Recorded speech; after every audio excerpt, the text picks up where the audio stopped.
नमस्कार दोस्तों, स्वागत है आपका एसएससी लर्निंग पॉइंट भाई सिंह सर। आज हम करेंगे 12 जनवरी की शिफ्ट 1 का पेपर। ठीक है, 10 तारीख और 11 तारीख की कंप्लीट हो चुके हैं, यानी कि टोटल हमारे कितने 8 सेट कंप्लीट हो गए हैं। उनको जाकर जरूर देख लेना, कुछ ना कुछ तो सीखने को मिलेगा। चलिए फिर स्टार्ट करते हैं। एक ट्रेन सीधे रेल पथ पर 129 किलोमीटर प्रति घंटा की चाल से चल रही है और समानांतर सड़क पर एक छोटी कार 60 किलोमीटर प्रति घंटा की चाल से चल रही है। यदि ट्रेन 943 मीटर लंबी है और वे एक दिशा में चल रही हैं, तो कार को पूरी तरह से पार करने में ट्रेन को कितना समय सेकंड में निकटतम पूर्णांक तक लगेगा। ट्रेन की लंबाई की तुलना में कार की लंबाई पर ध्यान ना दें। यानी कि उन्हें टोटल डिस्टेंस कितनी कवर करनी है, 943 मीटर। अब दोनों क्या कह रहे थे, एक ही दिशा में चल रहे थे। देखो ये लिखा हुआ एक ही दिशा में चल रहे थे, यानी कि चालें क्या होंगी, घट जाएंगी। यानी कि 129 और -60, यानी कि 9, 12 से 6 गया 6। ये था किलोमीटर प्रति घंटा में, तो इसको चेंज करेंगे मीटर प्रति सेकंड में, तो 5/18 से गुणा करना पड़ेगा। तो यहाँ पर देखो ये तो S बराबर क्या होता है, D/T। यहाँ से डिवाइड कर देंगे 69 × 5, 18 ऊपर चला जाएगा। तो यहाँ से 3 दूनी 6, 3 त्रिका 9 हो गया, 3 छक 18 हो गया। ऊपर करेंगे 6 तियाँ 18 हो गया, हाथ से लगा 1, 6 चौक 24, 1 25 हो गया, 6 ने में 54, 54 और 2 कितना हो गया 56, बटे हो गया 23 × 5। अब यहाँ पर देखो 2 का गुणा कर दें ऊपर नीचे, तो ये 5 दूनी 10 बन जाएगा। ऊपर जो हो जाएगा 2 अट्ठे 16, 6 हाथ से लगा 1, 2 पंजे 10 और 1 11 हो जाएगा। 2 छक्के 12, 1 13 हो जाएगा और 2 पंजे 10 और 1 11। बटे में क्या हो गया 23 × 10 हो गया। अब देखो यहाँ से 23 चौकू 92 हो गया, 23 पंजे कितना होता है 115, तो 23 से तो कटेगा नहीं, मतलब 5 बार तो जाएगा नहीं, तो 23 चौकू 92, यानी कि 4 के समथिंग हमारा आंसर आना चाहिए था, तो 49 आंसर हो गया। समझ गए होगे। अगला सवाल करते हैं। 50,000 की राशि पर 6% वार्षिक दर से 2 वर्ष के अंत में अर्धवार्षिक रूप से चक्रवृद्धि होने वाला चक्रवृद्धि ब्याज क्या होगा। अब देखो 2 वर्ष के अंत में कह रहा है, तो अर्धवार्षिक चल रहा है, तो अल्टीमेटली 6 महीने की कैसे स्लैब बनेगी 4, यानी कि अल्टीमेटली टाइम कितना हो गया 4 वर्ष हो गया। और हमारी रेट कितनी हो जाएगी 3% हो जाएगी। कितनी 3%। अब यहाँ से एक चीज देखो, हमें क्या देखो 4 साल का निकालना है यहाँ से, तो A + B + AB/100 ये 2 साल का होता है, यानी कि 3 + का 3 + 3 त्रिका 9/100, यानी कि 3 3 6 हो गया, 6.09 हो गया। अब यहाँ से देखो अगर इसके साथ और 2 निकालते तो उसका भी 6.09 आता, इतना ही तो आता। फिर यहाँ से अब इन दोनों में ये वाला फार्मूला लगा दो, यानी कि 6.09 तो +6.09 और +6.09 मल्टीप्लाई 6.09 अपॉन में क्या हो जाएगा 100 हो जाएगा। अब यहाँ से देखो ये 6 और 6 12 हो गया, यानी कि 12.18 हो गया। अब ये देखो पॉइंट में ऑलरेडी 4 के बाद आएगा, तो इसको इग्नोर करते हुए 50,000 का 12.18% निकालते हैं। तो यहाँ से देखो 5 अट्ठे 40, हाथ से लगा 4 हो गया, 5 एकम 5 4 9 हो गया और 5 दूनी 12 पंजे 60 हो गया, यानी कि 6090। इससे थोड़ा सा ज्यादा आएगा, क्योंकि ये वाला जो टर्म है ना वो हम छोड़ के चले थे, तो हमारा देखो ये तो आंसर होगा नहीं, ये तो होगा नहीं, ये बहुत ज्यादा है, तो आंसर क्या हो गया 6275। अगला सवाल करते हैं। यदि कोई व्यक्ति 12 में 15 पेंसिल खरीदता है और 15 में 12 पेंसिल बेचता है, तो लाभ हानि बताइए। तो देखो 12 में 15 पेंसिल खरीदता है और 15 में 12 पेंसिल बेचता है, तो इसमें कर दो 4 का गुणा, इसमें कर दो 5 का, तो पेंसिल बराबर हो गई, ये इसमें 4 का इसमें 5 का, यानी कि 48 की चीज उसने 75 में बेच दी। तो देखो 15 से 8 गया 7 बचा और यहाँ 6 से 4 गया 2, यानी कि उसने प्रॉफिट लिया 27 का, किससे 48 से गुणा कर देंगे 100 का। तो यहाँ से 3 नेम 27 हो गया, 3 एकम 3, 3 छक 18 हो गया, यानी कि 900/16 कर दो, 16 पंजे 80 हो जाएगा, 16 छक्का 96 ज्यादा हो जाएगा, यानी कि 16 पंजे 80, 10 बचा, फिर 16 छक्का 96 56। अब देखो यहाँ पर ऑप्शन देखो, ये लाभ है ये हानि है, तो ये तो कैंसिल आउट हो गए दोनों हानि वाले, तो यही तो आंसर हो गया। यानी कि हम पूरा 5 देखकर ही आंसर लगा सकते थे, क्योंकि ये दोनों हानि वाले थे, तो हानि वाले तो कैंसिल आउट हो गए और 6 आया नहीं था, क्योंकि हमने पहले किया तो 5 आया था। अगला सवाल।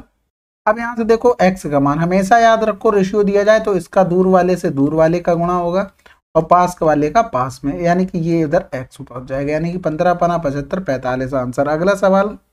15 मजदूरों में 12,600 बांटे जाते हैं। इनमें 7 पुरुष, 3 महिलाएं और 5 लड़के हैं। यदि प्रत्येक महिला प्रत्येक लड़के को तिगुना प्राप्त करती है, देखो प्रत्येक महिला प्रत्येक लड़के का 3 गुना प्राप्त करती है और प्रत्येक पुरुष प्रत्येक लड़के का 7 गुना प्राप्त करता है, यानी कि ये इतना प्राप्त करता है। तो प्रत्येक महिला का हिस्सा कितना होगा, देखो 7 पुरुष लेते 7 के हिसाब से 49, 3 महिलाएं 3 रुपए के हिसाब से 9, 5 लड़के 1 रुपए के हिसाब से 5, यानी कि 9 9 18, 18 और 5 23 हो गया, हासिल लगा 2 हो गया, 4 2 6, यानी कि 63 आया टोटल। 63 की वैल्यू दी गई थी 12,600।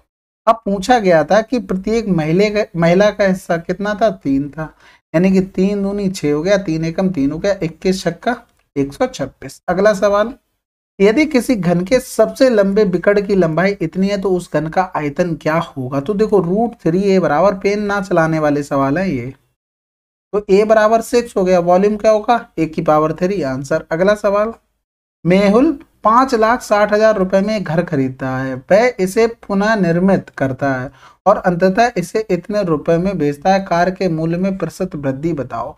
अब यहाँ से देखो जीरो कितने थे, 4, ये जीरो तो यहाँ से पहले से हटा दो, फिर यहाँ से करेंगे, यहाँ से 4 एकम 4, 4 चौकू 16 और इसमें 4 से डिवाइड करेंगे तो 16 चौकू 64, यानी 2 सत्ते 14, 2 अट्ठे 16, कितना बढ़ा 1 रुपए बढ़ा, किस पर 7 पर, गुणे कर दो 100, यही आंसर। अगला सवाल, एक्स भूतल पर स्थित लिफ्ट में चढ़ता है जो 30 मंजिल प्रति मिनट की गति से ऊपर जाती है, जबकि वाई उसी समय 50वीं मंजिल पर एक दूसरी लिफ्ट में चढ़ता है जो 45 मंजिल प्रति मिनट की गति से नीचे जाती है, किस मंजिल पर उनके मार्ग मिलेंगे। तो देखो सबसे पहले स्पीड दी गई थी 30 मंजिल 45, यानी कि रेशियो बनाएंगे 15 दूनी 30, 15 तिया 45। ये तो देखो जो एस का होता है वही तो डी का रेशियो होता है, यानी कि डी का भी रेशियो 2 और 3 हो गया, टाइम का रेशियो 3 और 2 हो जाएगा, तो इसकी जरूरत तो नहीं है। तो यहाँ से देखो 3 2 5, टोटल ये करना था, 5 बराबर कितना हो गया 50, अगर 2 बराबर निकालेंगे तो 20 हो गया।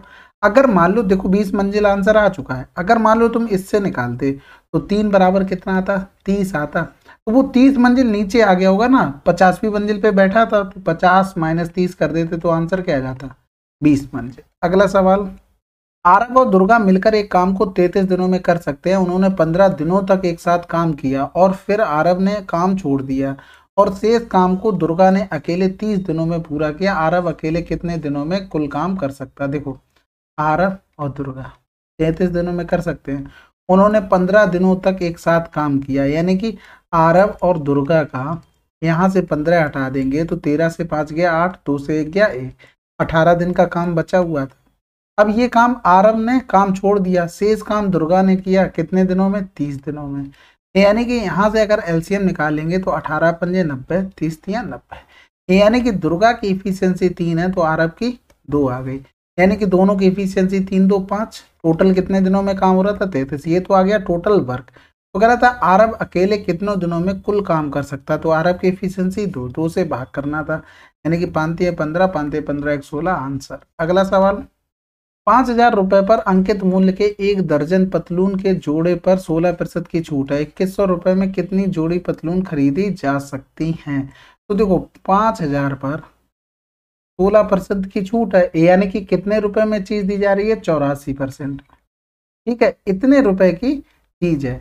तो यहाँ से 2100 रुपए में कितने, यानी कि डिवाइड कर दो 50 गुणे 84 से, 21 चौक 84 हो गया, 5 चौक 20, 200 हो गया, यानी कि ये कैंसिल आउट हो गया। अब कह रहा था कितनी जोड़ी पतलून खरीदी जा सकती है, यहाँ पर दर्जन की बात हो रही थी, यानी कि 12 का गुणा कर दो, यानी कि 2 छक्के 12। अगला सवाल, एक निश्चित धनराशि 3 तिमाही के बाद मिश्रधन इतने हो जाएगी यदि ब्याज की दर 40% वार्षिक और ब्याज तिमाही रूप से चक्रवृद्धि किया जाता है तो वर्तमान धनराशि ज्ञात कीजिए। अब देखो तिमाही की बात कह रहा था तो 1 साल की बात कर रहा था यहाँ पर। तो देखो 3 तिमाही, यानी कि 3 तिमाही और 1 2 3 4, एक वार्षिक दी गई थी रेट, तो यहाँ से रेट कितनी हो जाएगी, डिवाइड करना पड़ेगा 4 से, यानी कि क्योंकि 12 महीने की 40 है तो 3 महीने की कितनी होगी, कितना हो रहा है 1/4, इसका भी 1/4 कर दो, तो यानी कि यहाँ से रेट कितनी होगी 10%। 10% को क्या लिख सकते हैं 1/10, यानी कि 10 से चीज क्या हो रही 11 हो रही है। कितनी हो रही? 11। अब 3 तिमाही की बात करा भाई, देखो रेट वार्षिक थी इसलिए 4 लेना पड़ा। 3 तिमाही का मतलब 3 बार लेना पड़ेगा, यानी कि पावर 3 करनी पड़ेगी। यानी कि यहाँ से पावर करेंगे तो 1 2 3, यहाँ से करेंगे तो 1331। तो 1331 बराबर दिया था 313310। तो यहाँ से एक जीरो इसमें भी बढ़ा देंगे तो आंसर आ जाएगा हमारा। अगला सवाल, आकाश अपने घर से स्कूल तक की दूरी अपनी साइकिल से 3 बराबर भागों में क्रमशः 5 10 15 की चाल से तय करता है। घर से स्कूल तक जाने में आकाश की औसत चाल क्या है? यानी कि हमें पता है एवरेज स्पीड का formula total distance upon total time. अब टोटल डिस्टेंस क्या मानोगे? ऐसा मानो कि इन तीनों से कट जाए, यानी कि हम 60 मान लें, यानी कि 60 गुणे 3, ये तो टोटल होगी डिस्टेंस। अब 60 का 5 में भाग कर 5 से करेंगे तो 12, टाइम निकालना है, फिर 6, फिर 4, तो यहाँ से हो जाएगा 12 6 18, 18 और 4 22, यानी कि नीचे 22 हो गया, यानी कि 2 एकम 2, 2 एकम 2, 2 3 6, यानी कि यहाँ से 90/11, यानी कि 11 8 88 और 2 90। अगला सवाल करते हैं, 12 महिलाएं और 16 पुरुष एक काम को 11 दिनों में कर सकते हैं यदि प्रत्येक महिला उस कार्य को करने के लिए एक पुरुष द्वारा लिए गए समय का दुगुना समय लेती है। तो कह रहा था 16 पुरुष उसी कार्य को करने में कितने दिन लेंगे। देखो कह रहा था प्रत्येक महिला पुरुष द्वारा लिए गए समय का दुगुना समय लेती है, यानी कि पुरुष द्वारा लिए गए समय का, ये तो टाइम का हो गया। अब इफिशियंसी का अगर निकालेंगे तो 1 और 2 हो जाएगा, यानी कि यहाँ से देखो 12 महिलाएं, क्योंकि यहाँ से टोटल काम निकालना पड़ेगा, तो 12 महिलाएं इफिशियंसी 1 प्लस 16 पुरुष इफिशियंसी 2, टोटल काम निकालने के लिए 11 का गुणा। अब 16 पुरुष को करना है तो 16 और पुरुष की इफिशियंसी 2, बस आंसर आ जाएगा। 16 दूनी 32 हो गया, 12 एकम 12 हो गया, यानी कि 44 गुणे 11 बटे 16 गुणे 2। तो यहाँ से करेंगे 4 एकम 4, 4 एकम 4, 4 चौकू 16, यानी कि 121/8 आंसर। अगला सवाल, एक संख्या को 200 से घटाकर 150 किया जाता है तो कमी प्रतिशत बताइए। 50 की कमी 5 चौको 20, 25% आंसर। 50/200 100। अगला सवाल, एक वस्तु का विक्रय मूल्य उसके क्रय मूल्य का 4/3 है, यानी कि क्रय मूल्य अगर 3 है तो विक्रय मूल्य 4 है, तो लाभ कितना हुआ? 1 रुपए का। 1/3 गुणे 100, यानी 33 से 1/3%। अगला सवाल, दिए गए युग में कौन सा असभाज्य संख्या है? असभाज्य जिसमें कुछ कॉमन ना हो। देखो इसमें 3 कॉमन है, इसमें भी 3 कॉमन है, इसमें भी 3 कॉमन है, इसमें कुछ कॉमन नहीं। अगला सवाल, दो एथलीट ए और बी एक ही आरंभिक बिंदु से 1800 मीटर लंबाई के गोलाकार ट्रैक पर एक ही समय पर क्रमशः 9 मीटर प्रति सेकंड 6 मीटर प्रति सेकंड की चाल से दौड़ना शुरू करते हैं। विपरीत दिशाओं में दौड़ते हुए वे कितने अलग अलग बिंदुओं पर मिलेंगे? अब यहाँ से देखो ऐसे सवालों की सिंपल सी ट्रिक पहले भी मैं बता चुका हूँ शॉर्ट वीडियो के थ्रू। 3 त्रिका 9, 3 दूनी 6, इन दोनों को जोड़ दो, आंसर। हमेशा याद रखना एक चीज, ठीक है, और इसका डिटेल सोल्यूशन शॉर्ट वीडियो में आ जाएगा। एक पंखे का अंकित मूल्य उसके क्रय मूल्य से 25% अधिक है। एक पंखे का अंकित मूल्य, ठीक है, गलत अंकित मूल्य पर 12% की छूट दी जाती है, 12% छूट दे दी तो इतने में बेचा गया। तो लाभ प्रतिशत बताना था सिंपल, 25 पंजे 125, 25 चौको 100, 4 दूनी 8, 4 दूनी 8, 22 पंजे 110, यानी कि 10% का लाभ हो गया। अगला सवाल, एक बेलन का व्यास 14 है, यानी कि रेडियस 7 हो गई। वक्र पृष्ठीय क्षेत्रफल इतना, तो बेलन का आयतन कितना होगा? बेलन का आयतन क्या होता है? πr² h होता है। अब यहाँ से लिख सकते हैं 2 का गुणा करते हैं, 2 का भाग कर दो, यहाँ से लिख सकते हैं 2πr h into are upon 2 लिख सकते हैं। ये क्या हो गया? ये वक्र पृष्ठीय क्षेत्रफल, यानी कि 220 गुणे 7/2, ये हो गया क्या? 110, यानी कि 770। अगला सवाल, दो संख्याओं का गुणनफल इतना है, उनका लघुत्तम समापवर्त इतना है, यदि संख्याओं के बीच का अंतर उनके महत्तम समापवर्त के बराबर है तो छोटी संख्या बताइए। देखो दो संख्याएं मतलब first number into second number बराबर क्या होता है? LCM into HCF. तो गुणनफल 6750 और 450, यहाँ से आ जाएगा एचसीएफ, यानी कि 0 से 0 चला गया, 5 नेम 45 हो गया। यहाँ से करेंगे 5 एकम 5 बचा 1 हो गया, 5 3 15, 5 25 हो गया, 15 नेम है 135, यानी कि एचसीएफ कितना आ गया? 15 आ गया। तो कह रहा था उनके बीच का अंतर, यानी कि संख्याओं के बीच का अंतर उनके एचसीएफ के बराबर है। अब यहाँ से देखो, और x इंटू वाई कितना दिया गया था? 6750। तो अब इनके अब देखो फैक्टर करना शुरू करो, इसके अलावा कोई ऑप्शन का सहारा ले सकते हैं। देखो 90, 150, 120 और 75। अब यहाँ से देखो अगर हमें डिफरेंस चाहिए, जैसे 90 मान लो, अगर 90 होता है ये और 15 का डिफरेंस करना होगा तो 10 से 5 गया 5, और यहाँ पर कितना हो जाएगा? 90 15, 10 से 5 गया 5, 8 से 1 गया ठीक है। अब यहाँ से इन दोनों का गुणा करके देखो भाई, गुणा करते हैं तो 5 9 पन्ना 45, जीरो हाथ से लगा 4, 9 सत्ते 63, 63 और 4 67, ये तो आ गया ना। कह रहा था सबसे छोटी संख्या, यानी कि हमें एक बार इससे भी लेकर देखना पड़ेगा, ऐसा ना हो कि कुछ गड़बड़ हो जाए। तो देखो यहाँ से x माइनस वाई बराबर 15, तो सबसे छोटी संख्या यानी कि वाई छोटी होगी, तो x बराबर कितना हो जाएगा 5 5 10 की जीरो हाथ से लगा 1 8 1 9 हो गया। और यहाँ से वाई कितना हो जाएगा, देखो यहाँ सबसे बड़ी संख्या 90 ली थी, 75 ही तो छोटी आएगी। आंसर तो आ चुका था, मैं फर्जी का दिमाग लगाया। ठीक है, अगला सवाल करते हैं। चलिए फिर 12 जनवरी की शिफ्ट 1 आपकी कंप्लीट हो गई है। मिलते हैं अगले वीडियो में, तब तक के लिए जय हिंद जय भारत।